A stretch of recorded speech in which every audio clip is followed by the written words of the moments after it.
మేము ఊహించాం. కానీ దానికి విరుద్ధంగా ఈ బడ్జెట్ను ప్రవేశపెట్టడం జరిగింది. ఇంకొక విషయం ఏమంటే బడ్జెట్లో కూడా మీరు చూడండి, సంక్షిప్త బడ్జెట్ 3వ పేజీలో ప్లాన్ బడ్జెట్ 40,184 కోట్లు అన్నారు.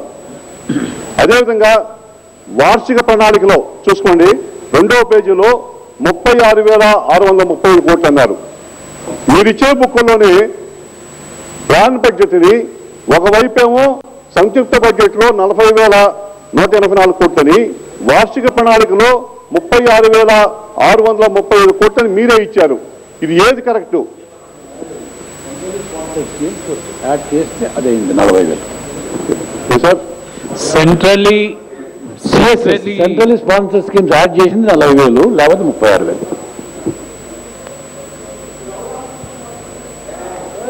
అవగాహన ఉండే మహాత్మా అండి, అవగాహన లేకుండా కాదు. మీరు ఇచ్చిన వాటితోనే ఉందా ఫిగర్స్ కాబట్టి చెప్తున్నాం.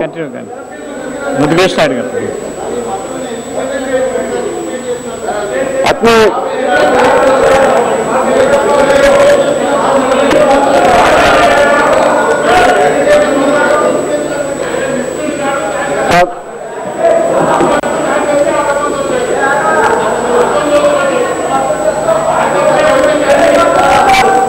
మధుకృష్ణ నాయుడు గారు కమాన్.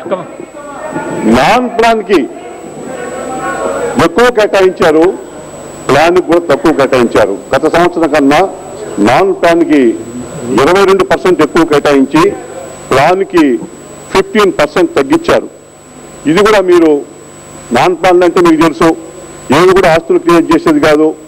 ప్లాన్ అంటే అన్ని వర్క్స్ చేసి రాష్ట్ర ప్రభుత్వం యొక్క అసెట్స్ క్రియేట్ చేసేది. ఇక్కడ గత సంవత్సరం కన్నా కూడా తగ్గించడం జరిగింది. ఇంకొక వైపు మీరు 1,00,000 కోట్లు బడ్జెట్ పెట్టారు, 16,000 కోట్లు లోటు అన్నారు. 16,000 కోట్లు మేము అప్పు చేస్తామన్నారు. FRBM యాక్ట్ మాకు 4% దాకా పెంచింది కాబట్టి మేము అప్పుని చేసుకుంటాము, తీర్చగల కెపాసిటీ ఉందన్నారు. గత సంవత్సరం చూస్తే మీరు ప్రవేశపెట్టింది 45,000 కోట్ల వార్షిక ప్రణాళిక ప్రవేశపెట్టారు. దాన్ని మళ్ళా కుదించారు. మీ యొక్క రెవెన్యూ చూసుకున్నా కూడా గత సంవత్సరం కన్నా కూడా ఈ ఏడు ఎక్కువ పెట్టారు. మీరు చూడండి, ట్యాక్స్ రెవెన్యూ 37,866 కోట్లు పెట్టి రివైజ్డ్ బడ్జెట్లో 35,739 కోట్లకు తగ్గించారు. అదేవిధంగా నాన్ ట్యాక్స్ రెవెన్యూలో 8,872 కోట్లు పెట్టి దాన్ని రివైజ్డ్ ఎస్టిమేషన్లో 8,399 కోట్లు తగ్గించారు. కానీ ఈ ఏడు ఆర్థిక మాంద్యం వచ్చినప్పుడు ఇంకా మీరు 40,664 కోట్లు ట్యాక్స్ రెవెన్యూ కలెక్ట్ చేయాలని, నాన్ ట్యాక్స్ రెవెన్యూని 12,946 కోట్లు కలెక్ట్ చేయాలంటున్నారు. ఇక్కడేమో 5 కోట్లు, ఇక్కడేమో 4,500 కోట్లు, అంటే 9,500 కోట్ల రూపాయలు అదనంగా మీరు ట్యాక్స్లు కలెక్ట్ చేయాలంటున్నారు. మీరేమో ట్యాక్స్ ఫ్రీ బడ్జెట్ అంటున్నారు. ఈ యొక్క 9,500 కోట్లు ఏ విధంగా కలెక్ట్ చేస్తారు మీరు? మీకు ఫస్ట్ ఇయర్ చూస్తే ఈ ఏడు 3 నెలలు అయిపోయింది. ఈ 3 నెలల్లో పన్నుల ఆదాయం ఈ ఏడు 27.3% వృద్ధి అనుకున్నారు ఈ 3 నెలల్లో. కానీ వచ్చింది -4.9%. ఈ 3 నెలల్లో మీ ట్యాక్స్ కలెక్షన్ అంతా కూడా తగ్గిపోయింది. రేషన్ నేను కూడా చెప్తాను, కానీ మీరేమంటున్నారు 5,000 కోట్లు మేము పెంచుతామంటున్నారు. అదేవిధంగా నాన్ ప్లాన్లో 4,500 కోట్లు మీరు పెంచుతామంటున్నారు. ఏ విధంగా ఇది పాసిబిలిటీ ఉంది? ఇది ఆచరణ సాధ్యమేనా? ఒక పక్కేమో 16,000 కోట్ల అప్పు, ఇంకో వైపు ఏమో 9,500 కోట్లు మేము ట్యాక్స్ ద్వారా ఎక్కువ కలెక్ట్ చేస్తామంటున్నారు. ఫస్ట్ 3 నెలలేమో దాదాపు మీరు అనుకున్న దానికన్నా కూడా అది రాకుండా పోవడం కాకుండా గత సంవత్సరం వచ్చిన దాంట్లో కూడా దాదాపు -5% ఉంది. ఈ విధంగా ఉన్నప్పుడు మీరు దాన్ని వాస్తవానికి దగ్గరగా పెట్టకుండా మీరు ఏ విధంగా అయితే గత సంవత్సరం 48,000 కోట్లు మేము ప్రణాళిక బడ్జెట్ పెట్టామని చెప్పని చతికిలబడి దాన్ని ఇంప్లిమెంట్ చేయలేకుండా మీరు కుదించుకున్నారో, అదేవిధంగా ఈ ఏడు కూడా మేము డాంబికానికి 1,03,000 కోట్లు బడ్జెట్ పెట్టాం, 41,000 కోట్ల వార్షిక ప్రణాళిక పెట్టాం అని మీరు చెప్పుకోవడానికి తప్ప ఈ నెల రోజులో 2 నెలల రోజులో బాగా ఉపయోగపడుతుంది మీకు చెప్పుకోవడానికి. కానీ ఇది జనమంతా మర్చిపోతారు. ఇప్పుడు రివైజ్డ్ బడ్జెట్ గురించి ఎవరైనా అనుకుంటున్నారా?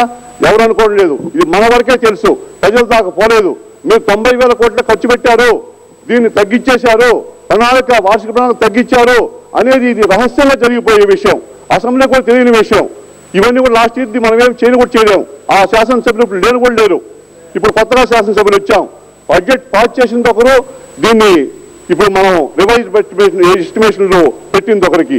ఈ విధంగా ఈ యొక్క బడ్జెట్ అంతా కూడా ఉంది. మీకంతా కూడా ఈ విషయాలు కూడా తెలియజేస్తాను. అదేవిధంగా మీరు వృద్ధి రేటు గురించి మాట్లాడారు. మేము జాతీయ స్థూల ఆదాయానికి 10.5% ఉంది ముందు, ఇప్పుడు 5.53% తగ్గిందని చెప్పి మీరే చెప్పుకున్నారు. వ్యవసాయం అయితే ఇంకా దారుణంగా తగ్గిపోయింది. ఈ రెండు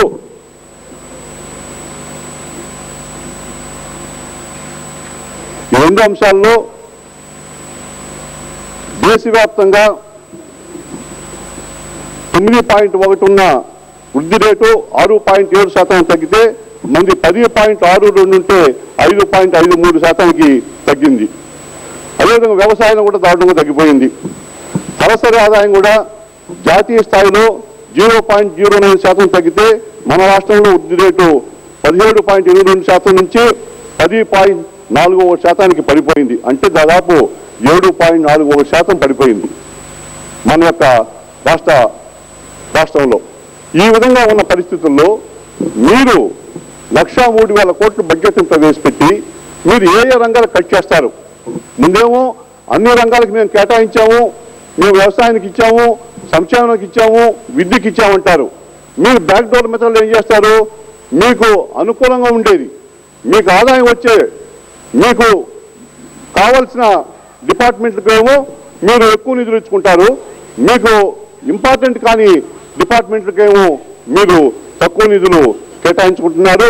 ఇది వాస్తవం అవునా కాదా? రెండోది,